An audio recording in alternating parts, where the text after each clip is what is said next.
Apa wujud kita ini sebenarnya? Ini juga harus kita pahami dan kita dalami, karena untuk mencapai marwah ketuhanan itu tidak cukup dengan amaliyah. Mencapai suatu derajat kepada Allah tidak cukup dengan kerajinan. Mencapai kesungguh-sungguhan kepada Allah tidak cukup dengan sekedar tahu, tapi harus menjalani hakikat wujud yang sebenarnya. Begitu juga dikala kita ingin memahami ma'rifat turuh, ini wajib. Kenapa? Allah juga sudah pesankan, apabila engkau tidak mampu mengenal diriku, maka kenalilah dirimu. Sesungguhnya engkau adalah rahasiaku, engkau adalah wujud bagiku. Ini al-wujudin ilallah. Ini juga harus menjadi tumpangan pemahaman. Allah sudah buka suatu jalan untuk kita menumpang kepada hakikat itu tadi. Dengan dalil-dalil kutsinya, dengan kutsinya yang dia keluarkan, ini adalah suatu jalan bagi kita untuk mendapatkan suatu wujud kepada dia. Bukan hanya pemahaman demi pemahaman, tetapi tidak ada wujud dan mewujudnya. Ini namanya pemahaman yang jatuhnya kepada sifat iktikad. Kalau hanya iktikad itu suatu niat, bukan suatu kodrat. Maka untuk itu kita lebih harus memahami lebih dalam ma'rifat turuh. Nah, seperti yang kita kenal selama ini, ma'rifatullah itu dalam kandungan la ilaha illallah. Tapi ma'rifat turuh dalam kandungan Muhammad Rasulullah. Nah, ini juga harus tahu. Kenapa ma'rifat turuh namanya? Karena kodrat keumatan itu adalah kodrat hayat bagi Allah, yaitu Rasul Allah, sebuah ruh. Dengan kita mengkalamkan Muhammad Rasulullah, berarti kodrat Muhammad itu adalah suatu wujud bagi Allah, sebuah kodrat bagi Allah. Sayyidina Muhammad.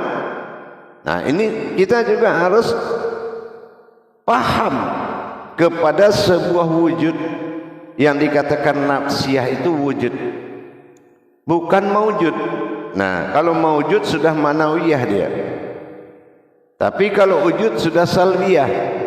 Tapi wujud, nah ini wujud. Kalau wujud ini sebetulnya bisa pada hakikat kodrat pada Muhammad, dan sebuah maujud yang dikatakan berupa-rupa pada Adam. Jadi kalau kita ingin tahu lebih dalam lagi dalam rangka mukharabin, bagaimana kita bisa meningkatkan pemahaman pendekatan diri, betul-betul diri yang didekatkan, bukan diriku, tetapi dirinya sendiri yang harus dekat padanya. Nah, bagaimana kita mendapatkan kehakikatan dirinya sendiri? Tentunya dengan mentadabbur diri. Jamaah yang dirahmati Allah, seperti kita tahu, banyak pemahaman yang mencari, yang merasa dia mengamalkan wujudnya Allah. Jadi kalau dia mengamalkan wujudnya Allah, terus dia itu siapa? Kalau kita merasakan kita mengamalkan atas dasar perintah, baik hakikat, baik tarekat, baik ma'rifat, inilah yang membuat kedudukan kemanusiaan, mencapai kedudukan ketuhanan itu hal yang mustahil bagi akal. Tapi dicapainya hakikat ketuhanan itu dari hakikatnya Allah adalah diri. Maka manusia harus melihat dirinya berbuat. Bukan dia merasa dia berbuat, tetapi dia menyaksikan dirinya berbuat kepada Allah. Karena dirinya adalah wujud bagi Allah. Jadi bukan kita merasa kita mengamalkan sesuatu untuk sampai kepada Allah. Mana ada amalan yang bisa bikin kita sampai kepada Allah? kecuali kita menyaksikan wujud Allah adalah suatu kodrat bagi kita sebagai tajalli Allah, tajalli sirullah. Kalau bertajalli Allah dalam kalam ini dimaksudkan kepada zahir, dan tajalli sirullah ini dimaksudkan kepada batin. Ini yang dikatakan kalau kita ungkap perjalanan tajalli An-Nas pada Al-Fatihah sangat jelas. Ini tajalli Allah, tajalli batin Allah, Fatihatun Nasun, yang membuat terbongkarnya rahasia siapa diri kita ini sebenarnya. Sebagaimana yang kita lihat dalam tajalli Fatihatun Nasun, bagaimana Al-Fatihah ini memboyong suatu perjalanan tajalli batin Allah maujud berupa diri, atau kita katakan dengan kata an'amta alaihim. Mana dasar kita menyebut an'amta alaihim? Dasar hakikatnya kita melihat kepada tajalli atas awal bismillah. Alhamdulillahi rabbil alamin. Alhamdu, zat hamdu, lillah bertegak, Rabbi menguasai, amin satu wujud diri. Itu dinamakan alif awalnya, nun belakangnya. Alhamdulillahi rabbil alamin. An berarti batin, hamdu itu batin, an. Nah, setelah kita lihat Ar-Rahmanir Rahim, ada alif awalnya, ada mim belakangnya. Ar-Rahman bersifat nyata, Ar-Rahim bersifat hidup, hayat. 4 pada Rahman, 3 pada Rahim, diawali alif, diakhiri oleh mim. Ar-Rahim, Alhamdulillahirabbil alamin, Ar-Rahmanir Rahim, am, nyata sudahlah. Makanya am menjadi wujud yang terlihat, nyata. Ketemulah surat ini, ayat ini pada apabila kita menyingkirkan kemanusiaan kita. Siratal ladzina an, nah kembali an bertemu lagi, tapi dengan syarat siratal ladzina. Apa yang dimaksud siratal ladzina? Sirnakan kemanusiaanmu, sifat manusiamu. Siratal lazi, ya ayyuhallazi, wahai orang-orang yang beriman. Ya ayyuhallazi, lazi, wahai orang-orang. Lazi itu adalah kemanusiaan. Siratal lazi, na aku, an adalah batin, am yang terlihat. Batin siapa? Ta'ala adalah Tuhan, ihim berupa diri. Ihim itu adalah kasroh, i hidup, dan him ini adalah hayat. Jadi nyata sudahlah apabila sebuah kemanusiaan itu sudah tersingkirkan, ternapiskan, maka aku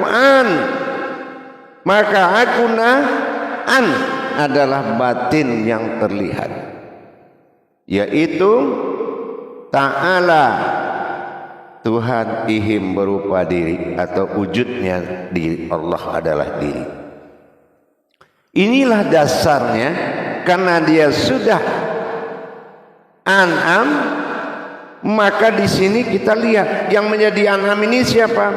Ba alif sin, sin nas. Ba alif sin, sin nas. Nah, sin ini nas, ya. Nah, sin ini yang berangkat menjadi Ar-Rahim. Ini nas, kodratnya adalah nur. Berarti sangat jelas wujud manusia marifat turuh ini, mengenal hayat ini adalah sangat penting bagi kita. Makanya disarankan man arafa nafsahu wa qad araha rabbahu. Barang siapa yang mengenal diriku, maka dia akan mengenal kekuasaanku, ketuhananku.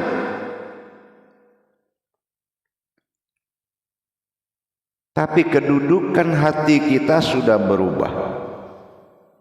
Dengan kita tidak memahami kodrat kita yang sebenarnya, tiba-tiba kita merasa ini adalah diri kita, maka terpisahlah hayat kita dengan Allah.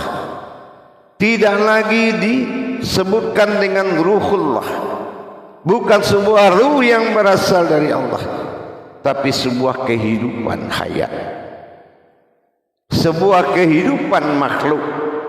Karena derajat kemakhlukan ini yang telah mengambil derajat kehambaannya, padahal itu adalah kehambaannya. Inilah dasarnya kita disebut dengan kesempurnaan, wujud yang paling sempurna. Apa yang dikatakan sangat sempurna adalah penutup Al-Quran yang ke-30 adalah juz, yaitu An-Nas. Di sini jelas bahwasan an'amta alaihim itu adalah An-Nas. Sangat jelas paparannya bagi kita. Kenapa kita masih ingkar dalam pengakuan? Makanya kita disebutkan sebuah umat, sewujud umat, dasarnya dari mana? Karena yang menjadikan dirinya umat hanya Allah, dan Allah tidak menjadikan suatu makhluk bernama umat, tapi Dia menjadikan kodrat hayat wujud dirinya menjadi umat. Maka dikatakan An-Nas. Inilah diri yang berkuasa dan menguasai di Rabbil Alamin, di muka alam ini. Kalau dalam bahasa amaliyah disebut dengan khalifahnya Allah. Khalifahnya Allah. Tetapi di dalam kodrat yang sebenarnya, la maujudun illallah, tidak ada yang maujud itu adalah yang lain melainkan aku sendiri. Wujudku sendiri yang bisa berupa-rupa akan aku, atau disebut juga dengan ahyan karajiyah, yang dihalalkan seperti aku. Dan diumpamakan dihalalkan diri ini sebuah ahyan sabitah, yaitu diri dihalalkan menjadi diriku. Bisa, kenapa dihalalkan? Bisa jadi dia merubah, bisa jadi dia menetapkan. Makanya Allah berpikir dua kitab. Kitabul Wadi adalah kitab yang kutetapkan atau ketetapanku. Kitabul Ta'lib adalah perubahan, perpindahanku. Nah, ini yang membuat dia katakan wujud Rabbinas, kalau itu Malikinas. Nah, kita lihat bagaimana kita mendirikan kekuasaan Allah pada diri kita, Sultanil Azim wa Zilmanil Khadim, dengan nyata. Jadikanlah Allah yang menguasaimu dengan nyata.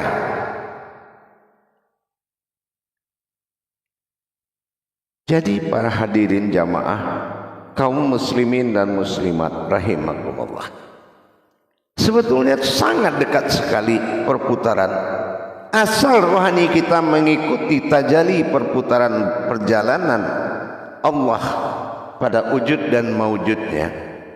Sangat jelas dalam perjalanan tersebut memang dibutuhkan kemantapan hati kita, ismatul yakin kita. Kalaupun kita tidak mau yakin, berarti kita harus menunjukkan mana hakmu sebagai umat atau sebagai makhluk lain. Adanya umat disebut umat karena ada Tuhan. Kalau Tuhan tidak ada, bagaimana kita bisa menyatakan ada umat? Tuhan dikatakan Tuhan karena ada umat. Jadi ini hal yang tidak bisa dipisahkan para hadirin. Tidak bisa dipisahkan ketentuan-ketentuan itu, karena berasal dari satu wujud.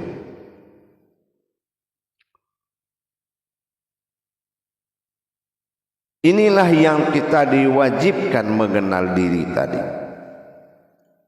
Karena wujud dari nafsiyahnya Allah pada Adam dan Muhammad. Wujud, tapi kalau mawujudnya pasti Adam pada rupa-rupanya, kodrat pada Muhammad. Tapi pada dasarnya titik tidak akan pernah kita rubah namanya dari 3 kodrat titik. Wujud titik itu menyatakan ada. Dimanapun kamu melihatkan wajahmu, di situ ada wajahku. Intinya apa? Semuanya adalah wujud dan mawujudnya. Nah, ini kalau kita paham bagaimana kedekatan kita kepada Allah, Tuhan ilah madal tunggal, dan batin kita menerima, hati kita menerima keputusan Allah pada diri, bahwasan hayatnya Allah itu adalah diri. Amruhu, apa kurang jelas, kurang lagi pemahamankah? Amruhu Ar-Rahmanir Rahim tadi, awalul fil akhirun, mendapatkan awal dan akhir, alif awal mim akhir, alhamdulillahirabbil alamin. Sementara Ar-Rahman kita tahu adalah kodrat yang 4. Bagi Muhammad diwadi bani manikam, bagi diri nur Muhammad, bagi Allah adalah, kita lihat ada di situ di tanapas ampas nufus 12 kodrat terbentang pada alam pada 12 bulan. Pernah enggak kita? Kalau kita tidak memahami lebih jauh seperti itu, maka apa bedanya ciptaan makhluk lain itu dengan kita? Manusia itu adalah martabatnya Allah. Wajib kita mengenal ma'rifat turuh diri kita. Jadi kalau orang tidak memahami kalau dia adalah asalnya dari batinnya Allah, inilah An'am tadi. Makanya disebut An-Nas. Yang menjadi manusia itu adalah batinnya Allah. Manusia itu adalah batin Allah yang hayat. Yang terlihat adalah nur. Yang berkodar adalah zat. Yang wujud adalah batin.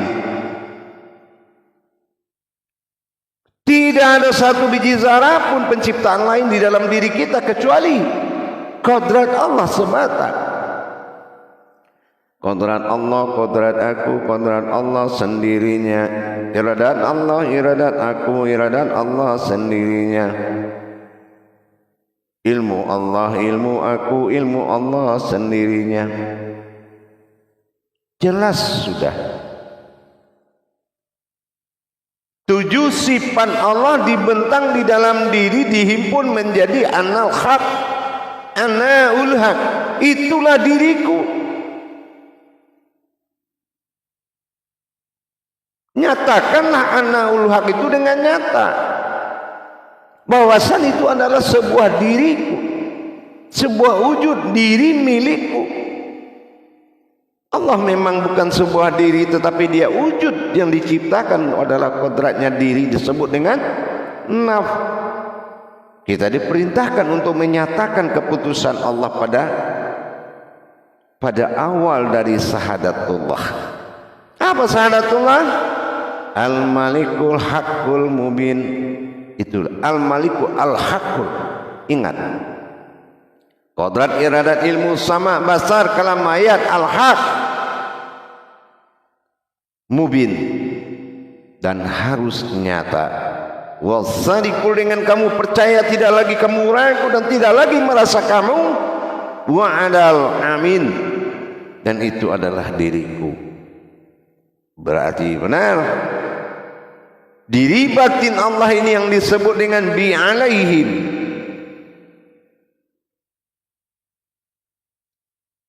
Adalah suatu wujud yang nyata. Naf-nafnya Allah.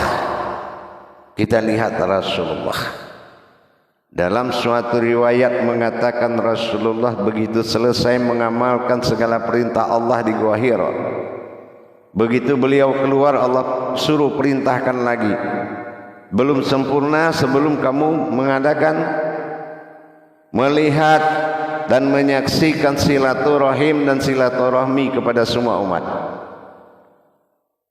Akhirnya Rasulullah mengadakan perjalanan silaturahim dan silaturahmi. Tapi ternyata setelah pulang Allah tanyakan apa? Siapa yang kau temui? Rasulullah mengatakan, kemanapun wajah kuhadapkan, di situ ada wajahmu ya Allah. Itulah batin-batin Allah yang menjadikan kebenaran dari semua pengakuan, puncak kebenaran. Termasuk pada bulan Ramadan ini, yang diperintahkan menahan itu adalah batinnya Allah. Mata batinnya Allah 27 masa datangnya alam la kodratnya la illatul haq 27 10 ditambah 17 10 amal besar di dalam 17 rakaat harus dipertahankan, menerima nuzul Quran, kodrat iradat ilmu sama basar kalam hayat, wujud di dalam rabbani rohani nurani, 10 jumlahnya. Inilah kenyataan yang sebenarnya. An-Nas, disinilah kita menyatakan dan melihat kalau yang Nas ini adalah An-nya Allah, batinnya Allah. Alhamdulillahirabbil alamin, awalnya alif akhirnya an, hamdu zat yang nyata yang maujud di dalam diri. Ini yang dikatakan ma'rifatullah. Mari kita tingkatkan kesadaran kita untuk bisa menerima. Cukup lama kita mengakui kepemilikan Allah dan kita merasa ini adalah milik kita, ini pembungkus, tapi di dalamnya ada diri yang bersembunyi. Jamaah yang dirahmati Allah rahimakumullah, dengan kita memahami, dengan kita diperjalankan iman tauhid kita, mari kita tingkatkan kesadaran kita lebih mutlak. Jangan lagi mengaku kita lebih bisa ma'rifat, jangan lagi mengaku-ngaku lagi tanpa kamu menjalani, merasakan dan mengalami. Tafrid, tajrid dan tauhid itu adalah syahadat. Islam memiliki filter yang sangat bagus, itu syahadat. Makanya ditempatkan di awal rukun Islam. Karena bagi orang yang pura-pura menyembah, orang yang pura-pura bersahadat, orang yang tidak memahami syahadat, tidak memahami hakikat dan melihat Al-Quran berupa tulisan, belum lagi dia menyatakan tanpa pengakuan tanpa rasa, rasa tanpa mengalami, filter syahadat tidak sia-sia. Allah maha teliti.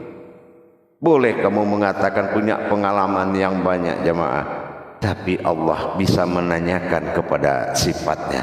Dia tanya matamu, apa dia sudah pernah lihat aku? Dia tanya telingamu, apa pernah mendengarkan kedatanganku? Dia tanya mulutmu, apa pernah kamu dengar suaraku? Pengakuan-pengakuan palsu itu tidak akan pernah hayat. Maka kita tingkatkan pemahaman kita.